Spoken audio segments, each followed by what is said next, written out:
महाराष्ट्र का अगला सीएम कौन होगा? बीजेपी ने महाराष्ट्र में जीत तो दर्ज कर ली, लेकिन अगला मुख्यमंत्री चुनने में पार्टी को भारी माथापच्ची करनी पड़ रही है। कई राजनीतिक फैक्टर को देखना पड़ रहा है। क्या प्रदेश का डिप्टी सीएम अब सूबे का नया सीएम है? और क्या सूबे का मौजूदा सीएम अब डिप्टी सीएम कहा जाएगा? ये वो सवाल है जिस पर बीजेपी, शिवसेना और एनसीपी तीनों माथापच्ची कर रहे हैं। ऊपर से समंदर शांत जरूर दिख रहा है, लेकिन अंदर अंदर तूफान मचा हुआ है। कुल मिलाकर मुख्यमंत्री पद पर सस्पेंस बरकरार है। सीएम की रेस में सबसे आगे देवेंद्र फडणवीस है। विधानसभा में बीजेपी की ताकत देखेंगे तो बीजेपी खुद 132 सीटें जीती है।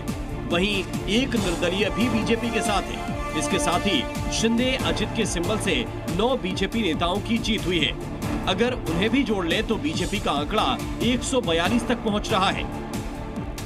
वहीं शिवसेना के नेताओं का कहना है कि सीएम पद को लेकर पहले से कुछ तय नहीं था, लिहाजा उनका भी दावा कायम है। अब गेंद दिल्ली में पार्टी हाईकमान के पास है। सूत्रों के मुताबिक महायुति के तीनों नेताओं को दिल्ली तलब किया गया है, यानी दिल्ली में बैठक के बाद ही सीएम पर मोहर लगेगी। वहीं नए फॉर्मूले पर कैबिनेट का गठन होगा, जिसमें 50% मंत्री बीजेपी से तो 50% शिंदे और पवार कोटे से मंत्री होंगे। किसी एक पार्टी का मुख्यमंत्री पद पर अड़ना गलत हो सकता है, क्योंकि भाजपा मौजूदा हालत में दोनों पार्टियों को खोना नहीं चाहती। अगर एकनाथ शिंदे नाराज होते हैं तो उद्धव ठाकरे को फिर से खड़ा कर सकते हैं। वहीं अगर अजित पवार नाराज होते हैं तो वे शरद पवार को भी मौका दे सकते हैं। यही वजह है कि महाराष्ट्र के राजनीतिक गलियारे में एक और थ्योरी चल रही है, और वो है 2.5 साल का मुख्यमंत्री पद।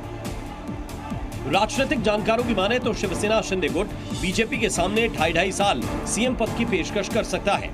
इसका मतलब यह हुआ कि बीजेपी का सीएम और शिवसेना का सीएम दोनों आधी आधी पारी तक सीएम की कुर्सी संभालें।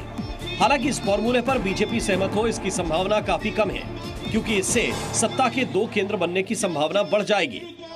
वहीं अजित पवार अब 41 सीटों के साथ पहले से कहीं ज्यादा शक्तिशाली राजनीतिक हैसियत में है। ऐसे में मुमकिन है कि वो एकनाथ शिंदे के नीचे काम करने को तैयार ना हो।